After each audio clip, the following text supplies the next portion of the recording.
please. Yeah.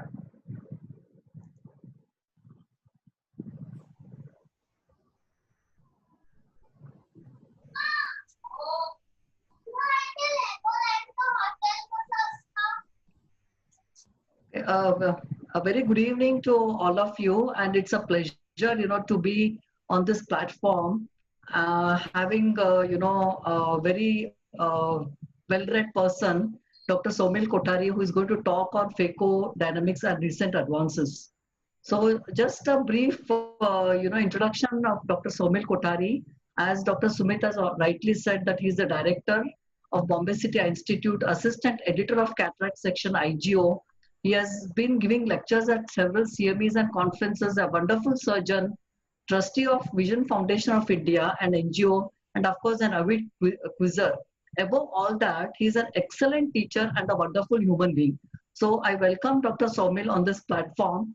And I'm sure you know who this person is, Charles Kelman, in way back in 1965. He was the one who did the, used the ultrasonic tool to fragment the crystalline lens. And can you believe the first surgery he took for 3 hours he did, and it was an aphakic rigid IOL. So the whole idea of goal of emulsification today is removal of cataract through a small incision and of course a rapid visual rehabilitation.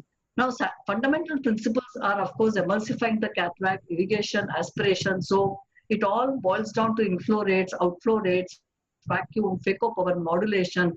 Above all that, the excellent skill of the micro other surgeon. So this topic is so very important that you will not get any satisfactory results only unless you understand the principle of ecodynamics. So over to Dr. Sumit. Thank you. Thank you, ma'am. Somil sir, you can share the screen now. Sure.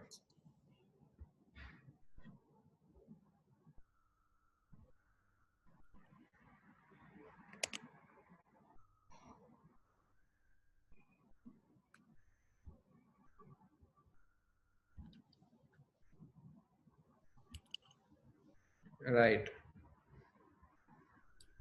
Okay, is my screen seen? Yes, sir, I can.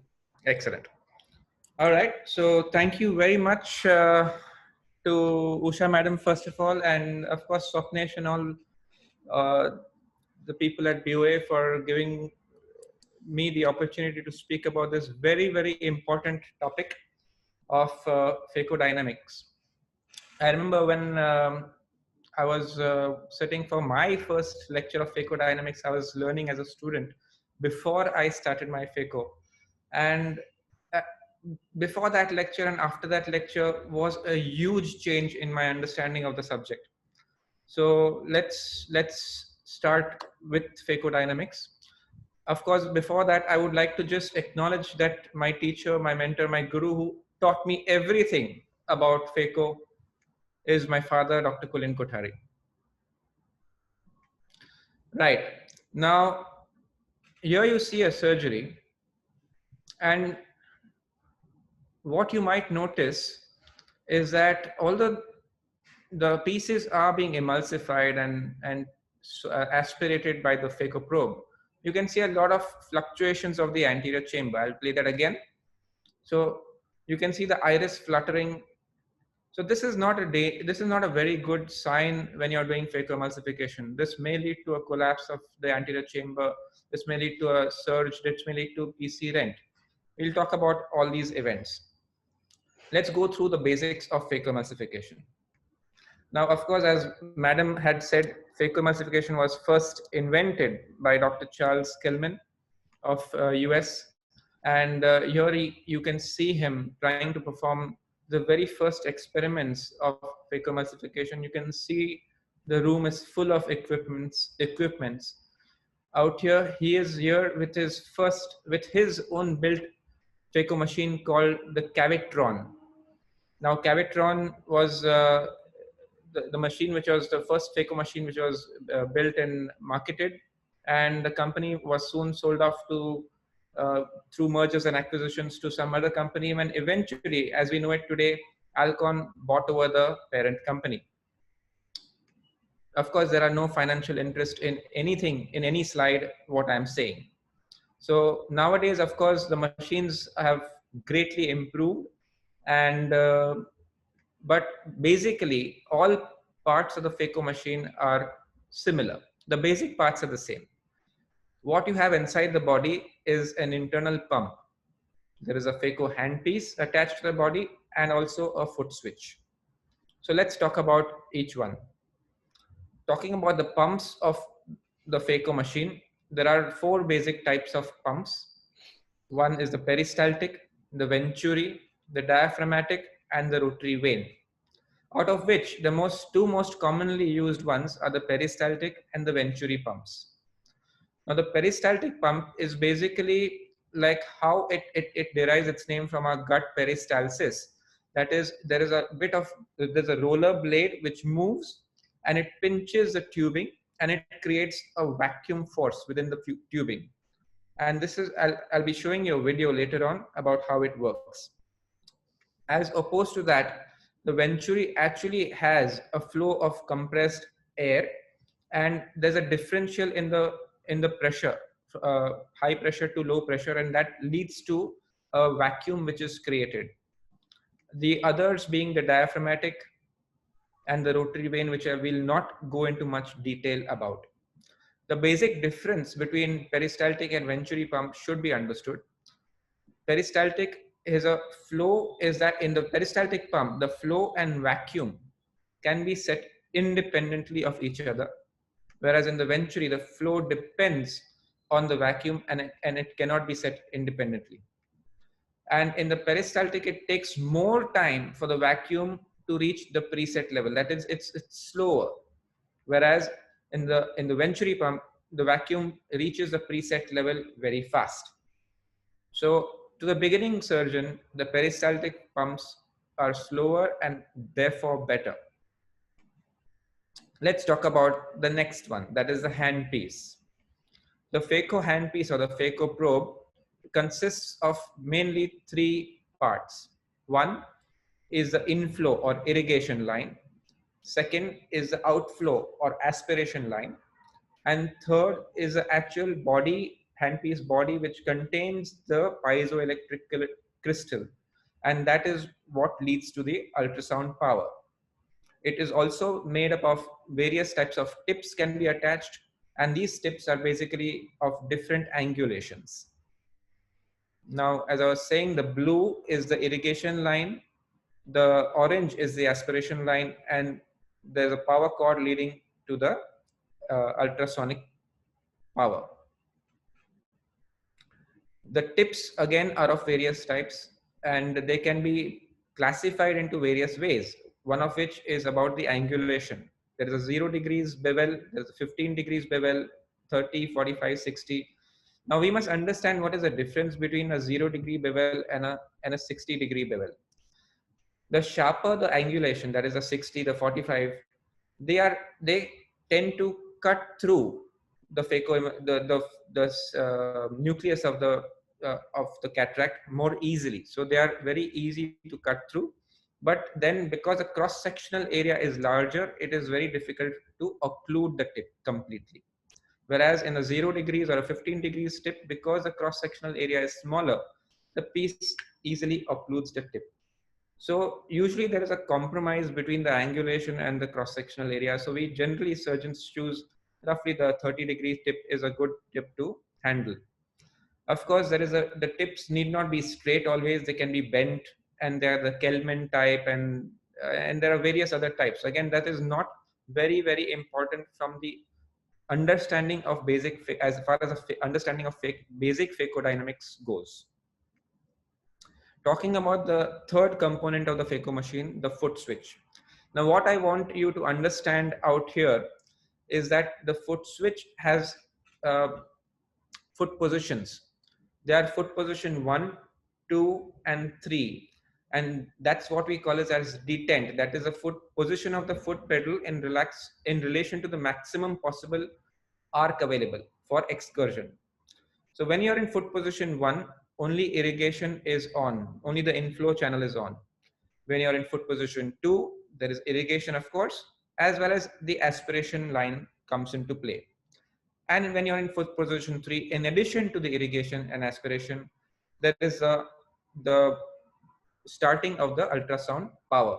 Now 3 again can be divided into 3A, 3B and 3C based on the detent, right? So having understood this, let's go on to the basic concept of phacoemulsification, that there is a piezoelectric crystal and that crystal converts electrical to mechanical energy, and that mechanical energy is transmitted to the tip as axial oscillations. So that is the basic concept. And a bit of theory that emulsifying the nucleus can be 4 ways, that is mechanical, cavitation, fluid wave and acoustic wave, out of which generally well acknowledged is a mechanical, that is the breaking of the nucleus acting against inertia, that is a jackhammer effect which is done by the phacotip against the nucleus. There is also cavitation, that is basically implosion of microbubbles of 0.15 millimeters in diameter.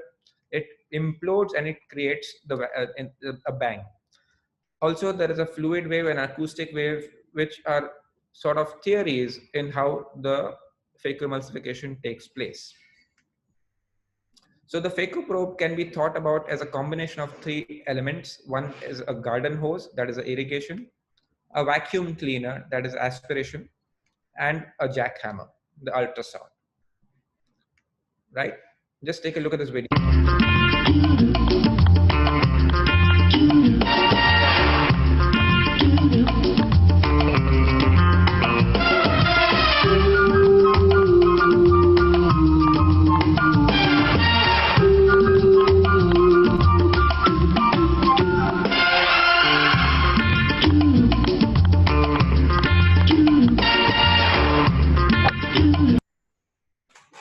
So we all know who he is. He is the famous or now infamous Tiger Woods. And what I want you to note is look at his control over his game. Now, as the game of golf has so many clubs, the golfer chooses his clubs for a particular shot. And that's how they excel. So also we have in phacoemulsification various clubs which we can choose from and vary so that we can play around with what we feel is the best for our surgery. These clubs are irrigation, aspiration flow rate, vacuum, and power. Let's take a look at it one by one. Let's talk about irrigation. Now, irrigation basically comes under a wider purview of something which is called as fluidics. Now, what is fluidics? Fluidics is nothing but stuff in versus stuff out. Now, what is stuff in? Stuff in is irrigation. The inflow of water into the eye, BSS into the eye, and that can be passive or active irrigation. Passive irrigation is basically the gravity controlled flow of irrigating solution, and as it is adjusted by the bottle height. And nowadays, for a few years, we have, of course, the active irrigation by the Centurion, which is not dependent on gravity, but the irrigating bag is compressed between the plates so that there's a very controlled, and of course, these plates are controlled by various sensors. So there's very controlled infusion of the irrigating solution inside the eye, not just gravity dependent. What is stuff out? If that is stuff in, what is stuff out? Stuff out is again aspiration from into the phacoprobe and also leakage around the phacoprobe through the side port into the main port. So that is active and passive fluid loss. Now, when stuff in is equal to stuff out or fluid in is equal to fluid out, if they are equalized, if there's equilibrium, it results in a very controlled, deep and stable anterior chamber. And that is what we want. So we have to play around with stuff in, we have to play around with stuff out, right? So that is irrigation. Now let's understand the term of aspiration flow rate. Now aspiration flow rate is basically the amount of fluid that is aspirated out from the eye, and it is measured in cc's per minute. Now imagine, now before that, this is the way a peristaltic machine works. You can see that the turning of the pump is drawing the fluid out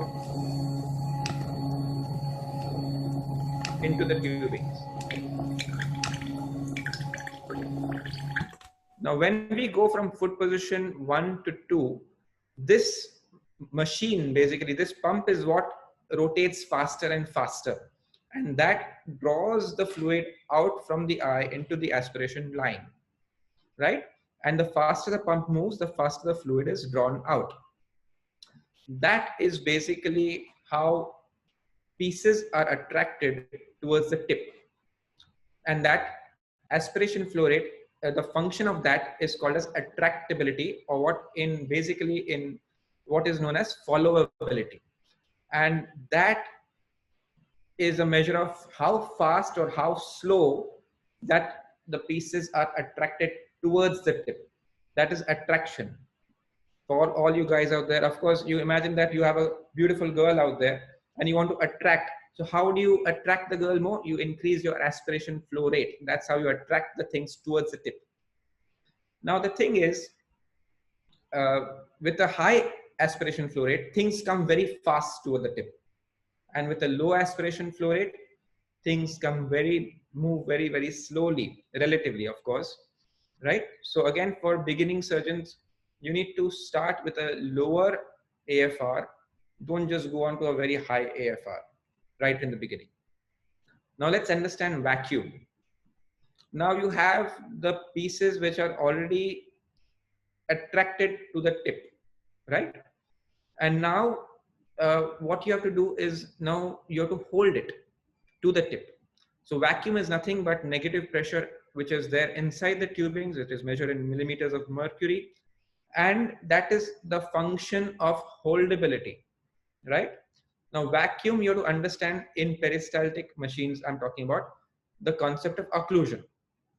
That if there is a very small piece which is there and entering into the phaco probe, there is no occlusion of the tip. If there is a slightly larger piece, it may partially occlude the tip. But if the tip is fully occluded by a piece, that is when vacuum starts. There is no vacuum otherwise if the tip is not occluded. That is a very, very important part of the message which I want to convey. Vacuum is only started when there is occlusion of the tip, right? And holdability is a function of the vacuum. So now you have attracted the piece to the tip. You want to hold it, right? Or you attracted your girlfriend and now you want to hold her tight. You don't want to let her go. That's what vacuum does. So there's something called as vacuum rise time. Now you already set your vacuum at a particular level. Now what is the time taken after occlusion for the vacuum to go up from 0 to that particular preset level is the vacuum rise time. And that vacuum rise time is directly related to the aspiration flow rate. The higher the aspiration flow rate, the shorter it takes for the vacuum to rise to its preset level. So in Venturi pumps, the graph is very steep. That is, it takes a very short time for the vacuum to rise. Whereas in peristaltic machines, it's a slightly slower or a smoother graph. Now we have to understand the process of venting. Now, when you have set your vacuum at say 100 millimeters of mercury, now there is a negative pressure in the tubings created by the aspiration flow rate by the machine. And what happens actually when that vacuum level, and there is occlusion of the tip, what happens when the vacuum rises to 100? To prevent the vacuum from going further up, that is 150, 200, there is the process of venting. That is the process of bleeding air or putting in air or fluid into the aspiration line to limit the level of vacuum to our pre-selected level. That is venting. Now it can be air vented or fluid vented. Without going into much detail about either, fluid vented venting machines are better than air vented machines, right? So again, now what happens during occlusion is that there's the tip is occluded by the piece. There is negative pressure in the tubings. and you go on to foot position 3, you emulsify that nucleus part which is there in the tip, which is occluding the tip. And suddenly you find that there is a gush of contents towards the phaco tip, because the differential of the vacuum and the anterior chamber is now no longer there. So that sudden gush of contents towards the phaco tip is called as surge. Now, what are the factors affecting surge? Surge increases if there is a higher vacuum, that is basically a higher differential in the tubing and the anterior chamber, a higher aspiration flow rate, a lower bottle height. The more compliant the tubing, that is, the more the surge. If there is a rigid tubing, the lesser will be the surge. And the larger internal diameter of the tubing also plays a role in increasing the surge. Right? So how do you prevent it? You prevent surge basically by anticipating. Right? So when you have you're doing your divide and conquer, you have your 4 pieces of nucleus, and you aspirate one, you emulsify the second one. So if there is a surge at that time, there's still at least 1 or 2 pieces which are there between your tip and the posterior capsule. So at that time, even though surge may be there, it is less harmful, because the first thing that is going to get attracted to the tip is your last remaining piece of nucleus. But during the emulsification of the last piece, what you have to need to do is you need to step down your parameters. That is basically lower down your vacuum, lower down your aspiration flow rate, because there is no safety between the tip up and the PC. So after you emulsify the last piece, the next thing, if there is surge, which is going to come to your tip, is your PC, and you will cause a PC rent. Right? So you need to just lower down your parameters when you're doing emulsification of the last piece. Right? So that was vacuum. So we've learned about irrigation, that is inflow.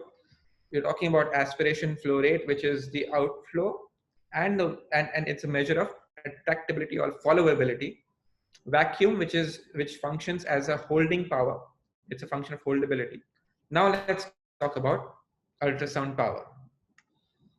Now, what is ultrasound power? Before we talk about power, actually, we talk about 2 concepts: frequency of the machine and the stroke length of the tip.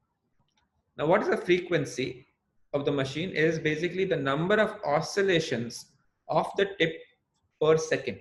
The to and fro movement, the number of times it goes to and fro per second, is called frequency. And that is how fast the phaco tip moves back and forth.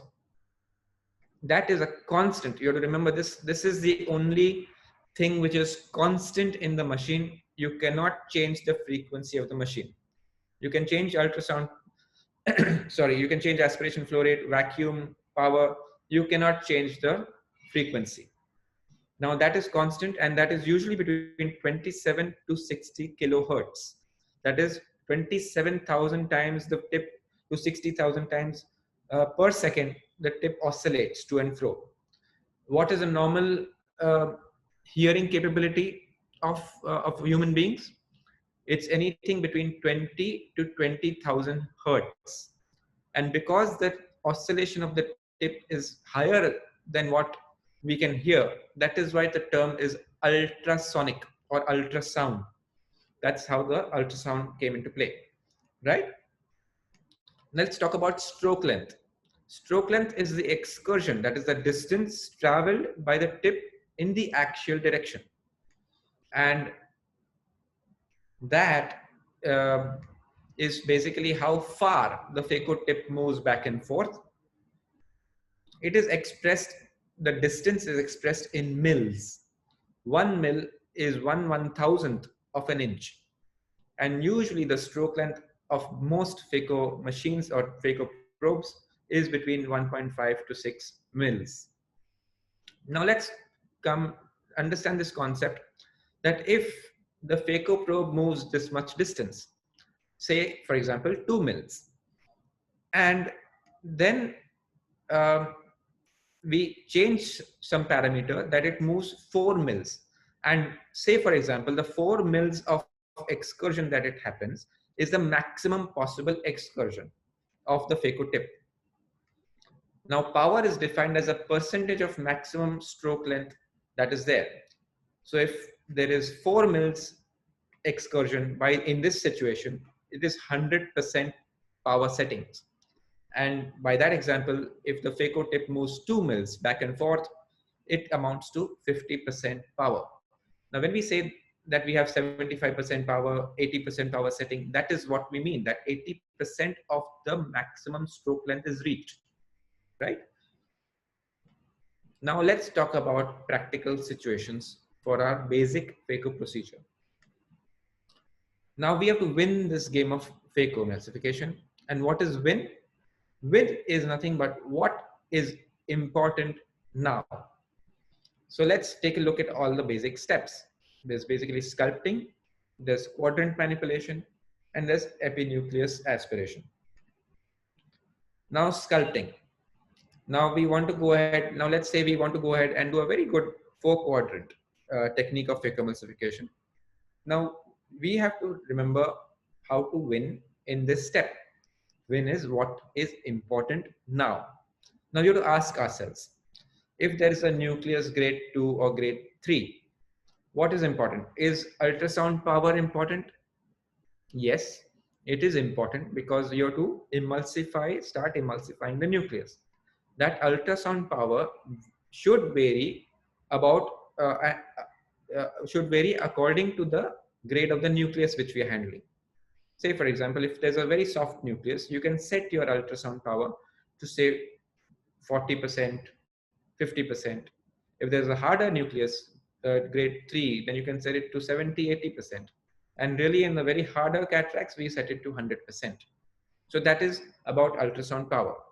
Next, we ask ourselves, is aspiration flow rate important out here? Well, you need to basically emulsify. Do you need to attract things to the tip? Not so much. So you should have a lower aspiration flow rate at this point of time, right? Then ask yourself, what is important? Is vacuum important? Now, do you really want to sculpt or do you really want to hold?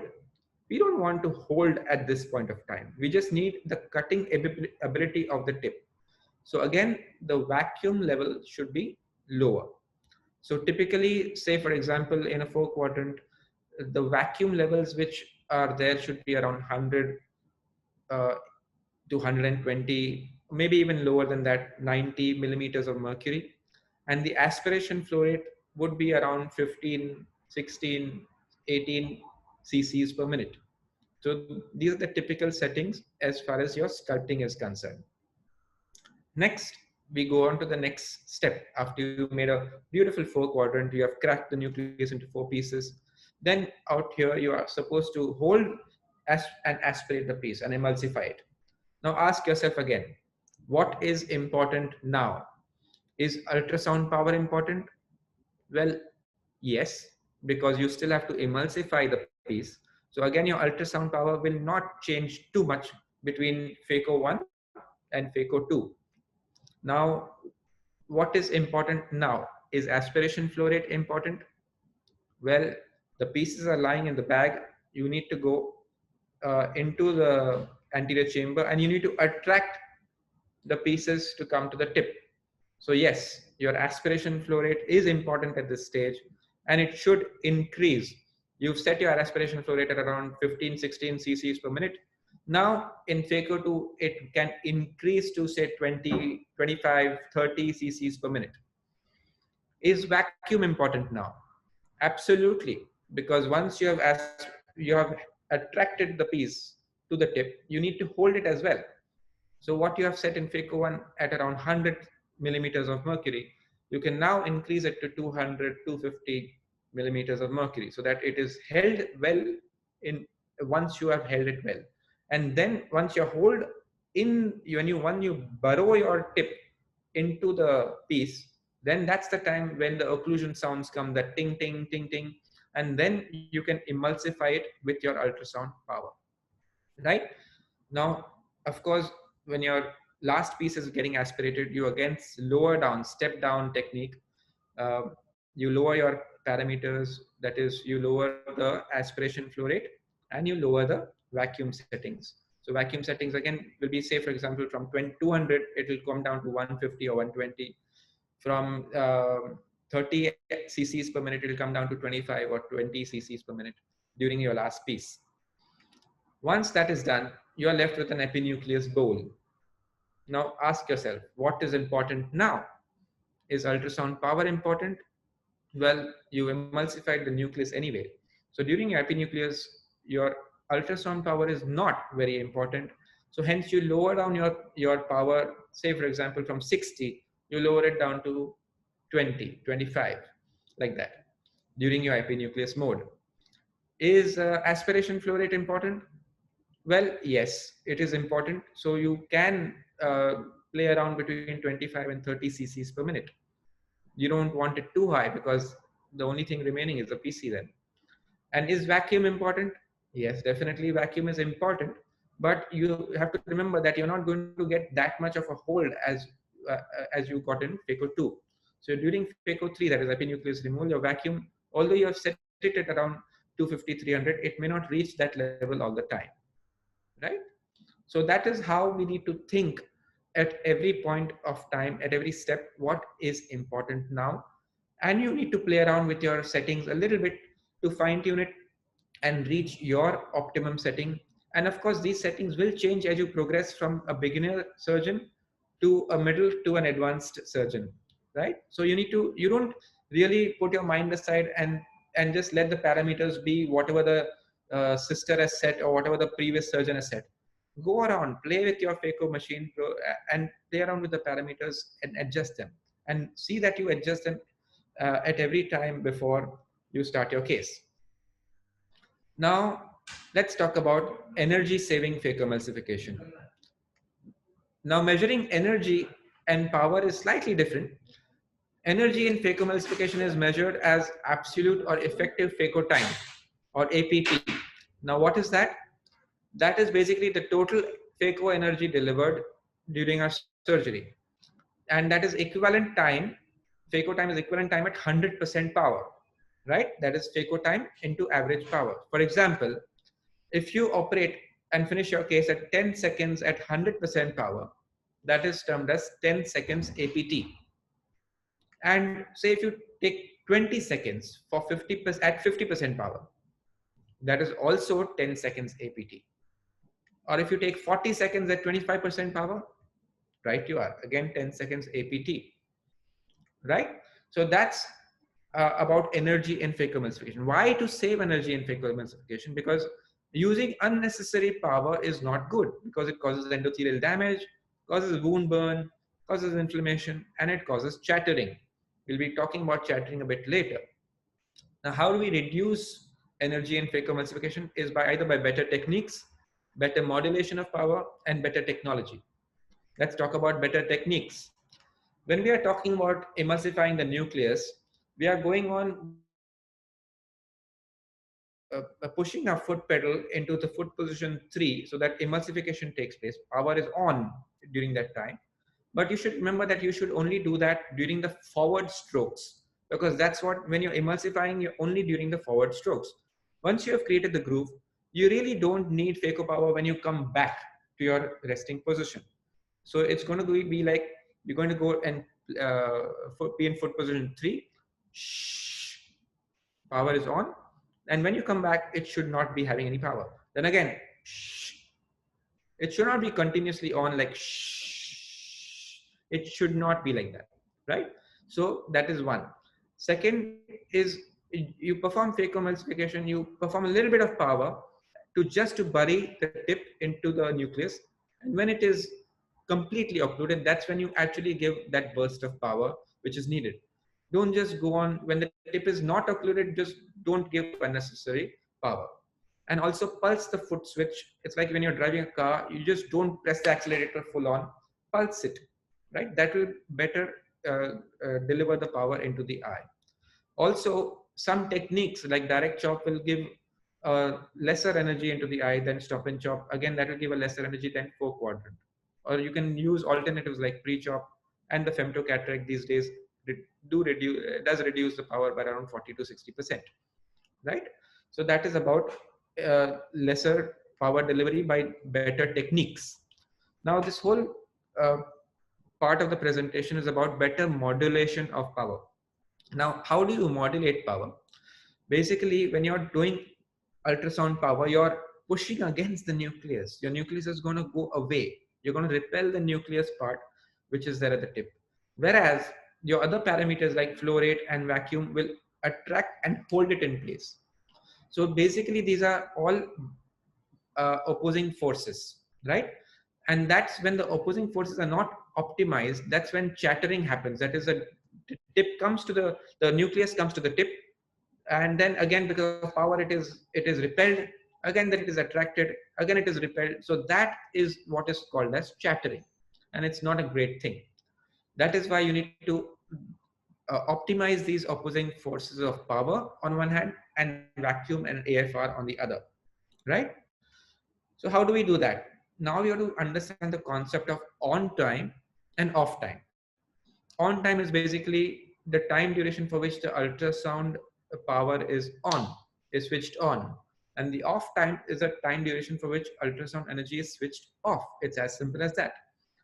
Now, for example, in this situation, when we are having an on time in this situation of 5 milliseconds, and then there is an off time of 5 milliseconds, that is a time when the power is not on.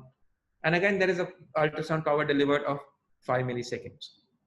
And that, then we come to the concept of duty cycle. Now, duty cycle is basically the on time divided by on time plus off time multiplied by 100. For example, in this situation, the on time is 5 milliseconds, the off time is 5 milliseconds. So on time, that is 5 divided by 5 plus 5 multiplied by 100, which amounts to 50%. So this is a typical example of a duty cycle of 50%, right? That is 50% on time of the total duration of the duty cycle. So there are 3 modes of ultrasonic power delivery: the continuous mode, the pulse mode, and the burst mode.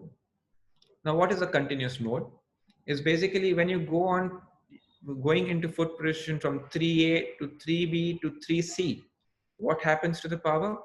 There is a linear increase in the power delivered from 0 to the preset level, right? So that is what is termed as continuous energy delivery. Similarly, what happens in the pulse mode? In the pulse mode, also there is a rise of power delivery as we go from 3A to 3B to 3C, but that is in pulses. That is basically, there are on time and there is an off time in between. Again, there is an on time, there is off time, right? That is what is pulse mode, that you're pulsing the energy delivery. And there is a burst mode as well. Now, what is a burst mode?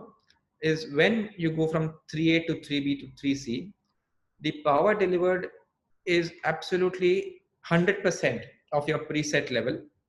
That is not changed. It does not, like 3A does not deliver 0 or 10% of your power. It delivers absolutely the powers which you have already preset. But the interval between each on time, that is off time interval, it reduces as we go on from 3A to 3B to 3C.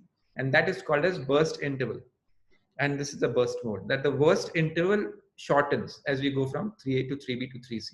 And ultimately at 3C, it just comes into a continuous mode of delivery. Now, also there's a term called hyperpulse. That is, you have a very, very high pulse rate. Normally, when we talk about pulses, we talk about 4 pulses per second, 6 pulses per second. Now, 1 second is divided into 1000 milliseconds. So if there are 2 pulses per second, that is, each pulse will take 500 milliseconds. And in that 500 milliseconds, there is a 50% duty cycle. That means 50% of the time it is on and 50% of the time it is off. So out of those 500 milliseconds, there's 250 millisecond on, 250 milliseconds off, 250 milliseconds on, 250 milliseconds off. That is amounts to 2 pulses per second. That is a pulse rate. Now, when we increase it, this hyperpulse is basically we are talking about 180 pulses per second, 100 pulses per second. So although the duty cycle still remains at 50% only, right? So only 50% of the time it is on, 50% of the time it is off. So, but it gives a feeling of continuous power. So when you are doing a phaco 1, that is trenching in hyperpulse, it gives a feeling of continuous power, but you're actually delivering only 50% of the energy, right? So the energy divide, it absolutely reduces by half. What you need to understand next is that changing the pulses per second from 2 pulses per second to, say, for example, 8 pulses per second. It does not decrease the absolute phaco time because it does not change the energy delivery, right? Two pulses per second is 250 milliseconds on, 250 milliseconds off, whereas 8 pulses per second, 8 pulses, that is 125 milliseconds of duty cycle. You divide that by half, but still the absolute phaco energy delivered is going to be the same. So what changes the absolute phaco time or the energy delivered is the duty cycle. So far, the typical duty cycle we have set is set at 50%. That is, in this example, 250 on, 250 off. That is a 50% duty cycle. If we change the duty cycle to, say, for example, 20%, so out of this 500 milliseconds, only 100 milliseconds is on and 400 milliseconds is off. So that changes the duty cycle to 20%, and that also changes the amount of energy delivered into the eye, and that reduces it. So this is the concept of variable duty cycle, and the on time serves so that the energy is delivered, the jackhammer, there's a repulsion effect and there's a heat generated. What is the function of off time? There is aspiration of the nuclear fragments, there is cooling of the phaco tip, and that basically balances the forces. So benefits of a lower duty cycle from 50, for example, from 50 to 20, is there is more cooling of the phaco tip, there is more time available for aspiration of the nucleus, and there is overall less phaco energy delivered into the eye, right? So we have said that in the phaco burst mode, the duty cycle goes into the continuous mode at the end. But if you have a 50% duty cycle, if you reduce your duty cycle in the burst mode, it will go from burst to the end at 3C will be a 50% pulse. It will not be into the continuous mode. So that is about the modulation of power. We have learned about the continuous mode, the pulse mode, and the burst mode. We have talked about hyperpulse. We've talked about how 50% duty cycle, the pulses per second will not really change the actual amount of energy used into the eye. To reduce that, you need to change the duty cycle, right? So that is about modulation. And the last part of my talk is about reducing energy through better technology. That is, we have so far talked about only axial oscillations or traditional ultrasonic power delivery. Nowadays, there is torsional phaco, there is ellipsoid phaco. So that is a better or a more efficient way of delivering energy and using energy rather than the axial, because your axial is going to repel. When your torsional phacoemulsification, there's hardly any repulsion effect, and there is lesser heat generated at the sleeve, right? So at the part of the wound. So here you can see the traditional phacoemulsification on the left, whereas the torsional phacoemulsification on the right. There is hardly any repulsion effect, and what is called as carouseling of the nucleus takes place in torsional phaco. So there is a more efficient way of using the same amount of energy which is delivered into the eye, right? There's also different technologies. I'm not going to go into that. So just to summarize my entire talk so far about phaco-dynamics, is understanding phaco-dynamics forms the backbone of performing good phacoemulsification, and a proper understanding of energy modulation combined with the correct techniques aided by technology is essential to ensure clear corneas on the first day post-op. So I leave you with this video of this very famous football kick, which was there by Roberto Carlos, and he performed such a seemingly unbelievable kick, which is he turns the ball so much and it swerves and to go into the goal. So he understood how to go about uh, putting the fake football around the wall of players into the goal. Same way, we have to understand, we need to have a basic understanding of phakodynamics in order to deliver, have a good surgery and to deliver good clear corneas post-op. So thank you very much. I'll just stop the screen share and we'll take the questions.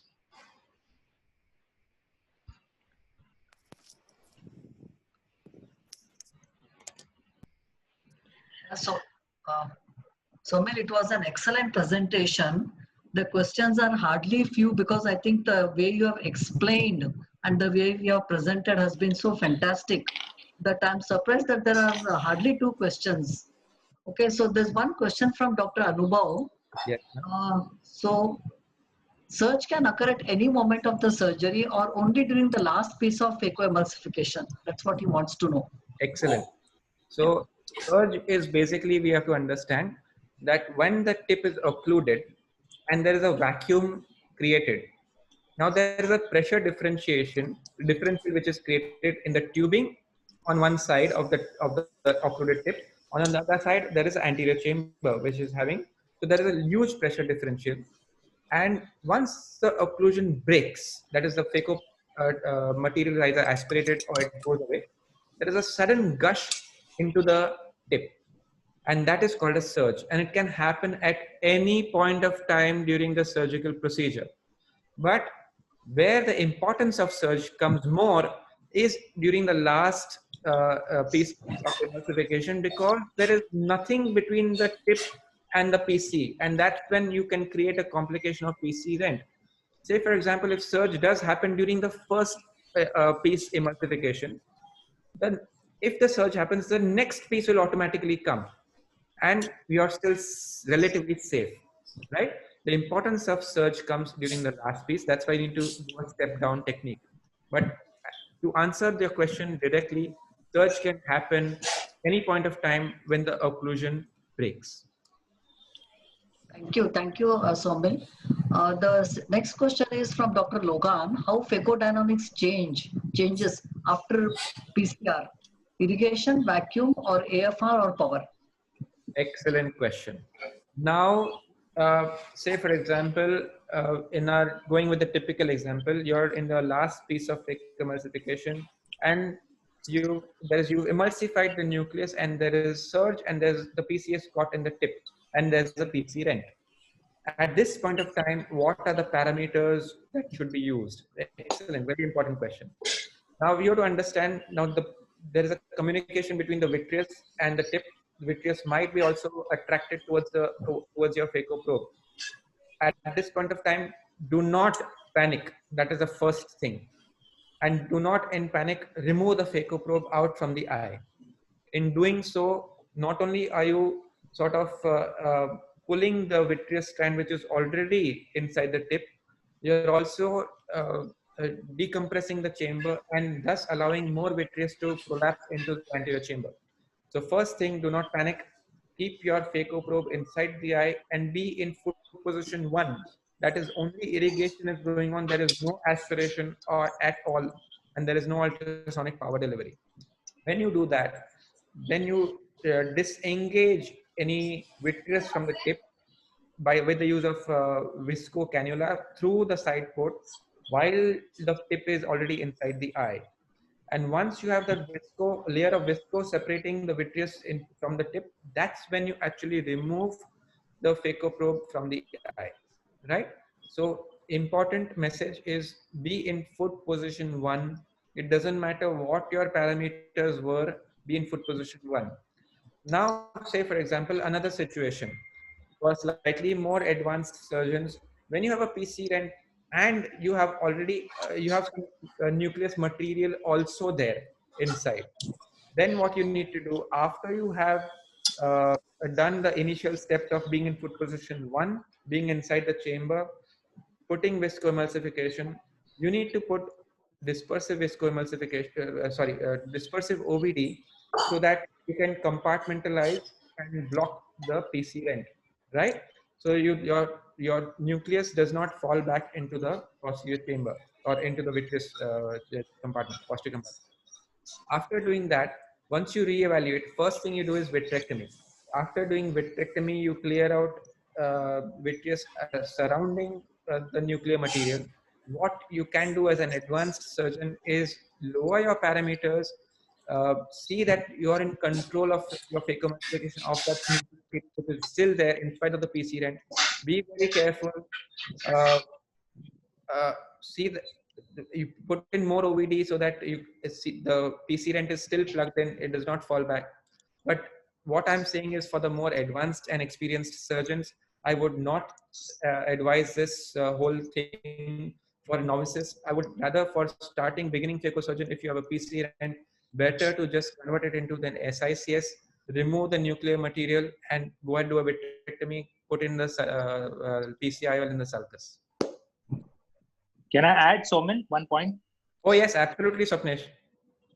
Yeah. Also, don't forget to call your retina colleague when that happens. Absolutely. Yeah. And there's also, Yeah, Madam, sorry. there's one thing, the use of IVTI is very important in these cases.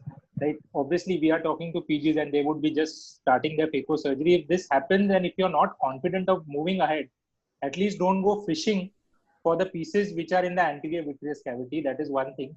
Try to do as clean a job as possible. Put IVTI, try to use a cutter and clean up the vitreous. Even if you leave behind some amount of nucleus or the cortex, if you're not too confident about taking that out or converting it to SICS, try to save the cornea by not doing any extra maneuvers. Because if the cornea is not good, your retina colleague will not be able to operate that patient very soon. Also, if there is extension of the phaco wound, or if for whatever reason the wound is playing, then it is always good to take one stitch at your primary wound, so that you are giving a eye in a better shape to your retina colleague or yourself for a secondary procedure, probably after 3 or 4 days or after 1 week when the inflammation subsides. So that was my 2 bit. Absolutely, pearls are given. Just to add a sub question, yes, sir. When you said put a triamcinolone, do you advise it to dilute it or put it directly, like whichever we have, See, 10 milligram or 40? I think dilute, Diluted, I because think. you require a very diluted is advisable, but it should not be in a it should not be in a huge quantity, because these are fine particles. You just need to stain the vitreous. So start with a very small amount. You cannot really tell the ml, but as you see, you proceed staining. If you can see good amount of vitreous, no need to put extra. And sometimes even after vitrectomy the anterior vitrectomy is done, the pupillary area are cleared, the capsule area is cleared, you can again put it just to see if you have missed any strands. So it is very minimal increasing amounts of IVTA particles which are put inside. So what I do is I take a tuberculin syringe, aspirate 0.1 cc of IVTA, and then dilute it to up to 10. So 1 part to 9 parts is what I dilute it. And as Swapnesh said, use the amount which is only necessary. Because many a times it goes behind, sir, in the vitreous. So next day even the glow is very bad, and even while operating, it becomes difficult if at all you put a lot of triamcinolone. The glow becomes bad if the amount of IVTA which is going in the vitreous cavity is too much. So that's the reason you use very minimal, proceed, clear the vitreous, again stain, clear the vitreous, again stain. So if you try to put a lot of IVTA, then the whole view is lost. Yes. Next is, does the stroke length affect the jackhammer mechanism? Yes, absolutely. Theoretically, it does. Now we are talking about very small lengths out here, right? 1.5 mils, 6 mils. But the higher the excursion, the more the distance traveled, the more the jackhammer effect. So definitely, yes, it does affect the jackhammer effect. It is directly proportional to the stroke length. Importance of bottle height and how to calculate the right bottle height. Now, bottle height, when we are talking about bottle height, we are talking about gravity controlled inflow of fluid. We're not talking about active fluidics as of now, right? So the bottle height should be high or low depending on your parameters. So if you have higher parameters, the outflow is going to be more. Your bottle height should be on the higher side. If you're operating at lower parameters, you can afford to lower down your bottle height, right? Remember that bottle height, if you have unnecessary high, it just adds to turbulence. That is not a great thing. You have to optimize your bottle height based on your parameters. So there is no quick fix or one calculation way of measuring bottle height as such. What should be the ideal bottle height? There's nothing like ideal. Remember that you are playing around with parameters, you play around with bottle height as well. Somil, I had one question. Yes, please. What would be your parameters for a very shallow AC, and what is the size of the AC which alerts you from on the shallower side? Like when you see on IL Master, if you see 2.8 or 2.7, then it alerts you. And so what are your parameters and how do you go about it? Right. Excellent question, Swapnish. Now, frankly, I don't look at the number 2.5, 1.6. I don't really look at that per se. What I rely on is clinical examination. When I've examined pre-op or on the table, when I am entering, I see, or when we are starting the surgery, I see that, okay, this is we have to have in the back of our mind that this is a myopic eye or a hypermetropic eye.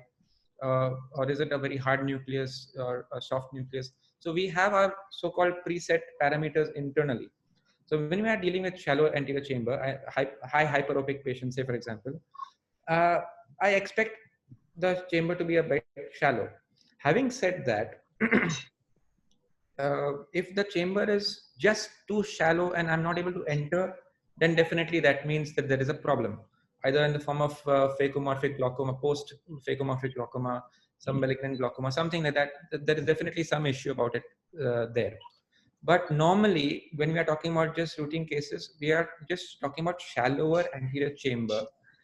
I'm able to enter my probe inside, and my parameters are slightly on the lower side.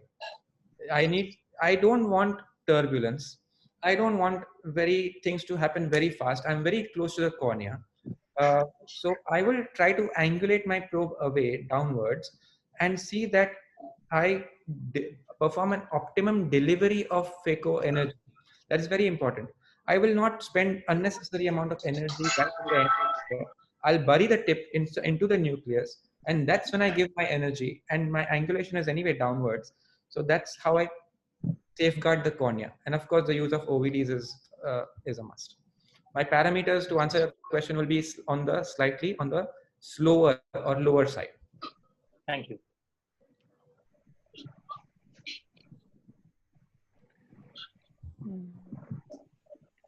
There is a question asked by Dr. Vishaka. The difference between cut irrigation aspiration and irrigation aspiration cut mode. Swapnesh, you want to take that? I didn't get the question. What is the difference between cut IA and IA cut?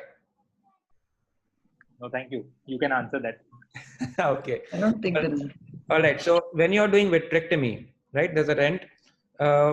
In your cut IA mode, when you're in foot position 2, that's when the vitrectomy starts. And when you're in foot position 3, so cut is first and aspiration is next.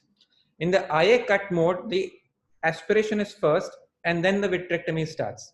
So that's the basic difference. When you're doing vitrectomy, anterior vitrectomy for a rent, you always should be in the cut IA mode. Please don't be in the IA cut mode. You don't want to attract the vitreous first and create a pull. You just want to cut it, right? And then cut IA. So cut IA mode is your preferred mode when you're doing anterior vitrectomy for PC rents. Yeah, probably my threshold to convert to a complete posterior segment cassette and the vitrectomy is too less. So once that happens, then my threshold to take up the vitrectomy cutter and change the cassette to the posterior segment is too less. Correct. That is for you. For me, I'll resist it. Yeah. I think there's one last question. Bottle height in floppy iris syndrome. Yeah, excellent. Very brilliant questions are coming from the PGs. That now floppy iris syndrome is a completely different ball game. It's an entity by itself. We have to remember that the normal dynamics don't work out here. The iris is very floppy. There is shallowing of the chamber. There is small pupil. Iris just comes to the tip, right? So the first and foremost is that your parameters generally should be lower than what you would normally set, right? So we want a very slow and very controlled emulsification of the nucleus. Your parameters should be set lower. When you have a very high bottle height, the irrigation fluid goes, there's turbulence, and it causes more floppiness of the iris. The iris tends to jump out towards the tip or out of the wound when you have a higher bottle height. So please remember, although you're tempted to raise the bottle height to sort of deepen the anterior chamber, that's not going to happen. The flow of the irrigating fluid is going to go posteriorly below the iris and push the iris out. So what you need at this point of time is counterintuitive, and you need to lower your bottle height so that there is hardly any turbulence, there is no pushing of the iris towards the wound or the tip, and you have a better control of your surgery. So lower the bottle height, lower your parameters, and go about it. Excellent explanation. I think there's one last question. How do you manage, what are the phaco-dynamics in zonular dehiscence? Zonular dehiscence is my favorite topic, subluxated cataracts. All right. So when you have zonular dehiscence, either intraoperatively or preoperatively in the form of subluxated cataract, there may or may not be some amount of vitreous into the anterior chamber. So the first thing is, if there is vitreous, clear it out. Do a minimal vitrectomy just to clear out the vitreous which is there. Now, as far as parameters go, I'm assuming that the rhexis is complete, right? That's the most critical step of doing any subluxated cataract, is that your rhexis should be complete and CC should be perfect. Having said that, after doing that, you have to hook up with iris hooks or capsule hooks the nucleus so that it doesn't subluxate more. And you may or may not put in a CTR at this point of time so as to stabilize the bag. So assuming that you've already put in the hook and you may or may not have put in a CTR, then you have a relatively stable bag. Once you have a relatively stable bag, you can go about using your near optimal parameters. So say, for example, in a grade 2 cataract, I will still use a good amount of phaco energy. Phaco power should be good because you need to emulsify the nuclear cataract, right? Without pushing it. You need good amount of power, but also at the same time, you have to optimize. You cannot just go fast and push the nucleus ahead. So balance your phaco tip, which you are going to go ahead with the power.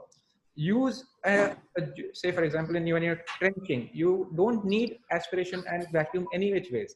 So you lower down your aspiration and vacuum, but you set your power to a slightly good level so that you're not pushing the nucleus. Sir, would you err on doing, in a case of subluxated cataracts, would you wish that you do the cataract extraction not in the bag? I would, what I would do essentially, Swapnesh, is that I would not rock the bag. I don't mind doing phacoemulsification in the bag as long as the bag is not rocked. So I would in fact prefer doing a phacoemulsification in the bag or just at the pupillary plane. I would not again like to do it at the corneal or the supra iris. I will prefer to go deeper and remain away from the cornea. That is my paramount importance, is to protect the cornea and not rock the cradle. Okay. Sir, I have one question regarding the EPT that you explained, that phaco power and the time calculation. So I use a power of 100 for 1 second or 10 for 10 seconds. The EPT is effectively going to be the same. Yes. So theoretically, they say that EPT jitna zyada hai, that much endothelium is getting affected. So that is a theoretical point. Now, practically, I want to know that what is more recommended. Like if I use 100 power for 1 second, that will damage my endothelium more. Or if I do a slow phaco using just 10 power, do it for 10 seconds, that will be more endothelial friendly. Like which is the preferred way in this? Excellent. Very good question, Sumit. Now we have to understand that endothelial damage is not only caused by power delivery only. It is caused by your plane of phacoemulsification. It is caused of the turbulence. It is different because whether you use HPMC or whether you use viscoat, it is going to differ, right? So you need to use all methods possible to protect the endothelium. Having said that, having protected the endothelium by judicious OBD, the plane of phacoemulsification is deeper. What I would lay most stress on is the optimal use of energy delivered into the eye. I'm not concerned whether I use my phaco time is 10 seconds or 20 seconds or 1 minute, right? Although theoretically, yes, having 1 minute is more harmful than using 10 seconds. But if I do my phaco, my technique of phacoemulsification is good, even that 60 seconds of power delivery will cause less damage than if I don't use good technique in delivering 10 seconds of power. So to answer your question, there is no direct answer to your question, which is 10 seconds better or 60 seconds is better. Is higher power better or lower power better? It's basically the technique of using that power. You have power in your hand. How you use it? It's like politicians. How you use it? It's better. Thank you, sir. Yeah, thank you. There are, I think, couple of questions. Yes, between the vacuum and AFR, which is more important to control surge? To control surge, we have to remember that both play a role. When the tip is occluded, your vacuum is going to increase. Say, for example, your preset vacuum is 200. And that means there's a pressure differential of 200 millimeters of mercury into the tubing and the anterior chamber. Versus if your preset vacuum is 500 or 400. So the higher the differential, the higher the surge when the occlusion breaks. So that is a function of vacuum as a factor in surge. Also, after the occlusion breaks, the faster the peristaltic machine which is working, that is higher the aspiration flow rate, the faster will be the attractability or followability of the material to the tip.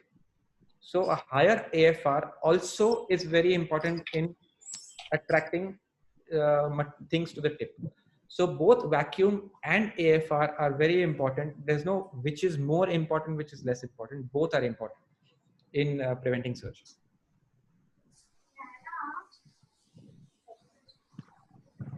Yeah, I think we have you've answered all the questions extremely well. So anything else, you all want to ask?